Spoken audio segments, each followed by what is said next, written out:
Here's your WNEM TV5 news update. Good afternoon, everyone. I'm Blake Keller. Here's a look at the top stories we're following today. The mask mandate for Genesee County schools ends for students 5 and older. Those younger than 5 will continue following the mask mandate, but preventative measures are still in place. Masks are still required for school buses by federal law and are strongly recommended elsewhere. School districts, though, will still have the option to require the face coverings. Michigan State Police are investigating after officers shot and killed one man. It happened just before 2 p.m. Tuesday. Officers responded to a call about someone with a gun. The suspect then ran when a Burton police officer and Genesee County Sheriff's deputy pursued him. And after a scuffle, the 2 officers were shot before returning gunfire. Both officers are in the hospital but are expected to survive. That suspect was killed on the scene. And a partial building collapse has shifted traffic in Chesaning today. It happened on the corner of Broad and Front. One lane has been closed on Broad Street. Front Street between Pearl and Broad is also closed. A local building inspector tells TV5 the building has been an issue for a while and has been vacant for years. No one was inside during the partial collapse. That building was originally built in the early 1900s.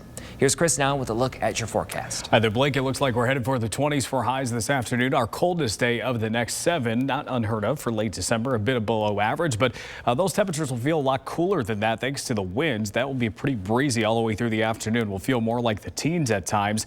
The wind speed does let up a little bit as we go into tonight. Should be back around 5 to 10 miles per hour and will be a little bit more southerly and southwesterly overnight and tomorrow morning. Your First Warn 5 SKYTRACKER shows clouds starting to increase in some areas that saw sunshine earlier. Still just a few flurries and light snow showers. That's about it. It looks like those will keep winding down into the afternoon. We'll see a brief period of clearing before clouds fill back in tomorrow morning. And then our next round of snow comes in tomorrow afternoon and early evening. Doesn't look like it'll be all that heavy, but it will be persistent for at least a couple of hours. So some light accumulations are certainly possible. Right now looks like an inch or 2, especially in the northern half of the viewing area. Those totals expected to be lighter as you go south towards I-69. Your First Warn 5 hour-by-hour forecast through Christmas Eve shows a few early scattered showers on the afternoon Friday, becoming more widespread into the evening. These do look fairly light, though, and more of a nuisance than anything with any travel. It does look like we'll be at least avoiding hazards as far as ice or snow, so there is a bright side to not having that snow for Christmas. Your 7-day forecast shows near 40 on Christmas Day, back to the 30s into early next week.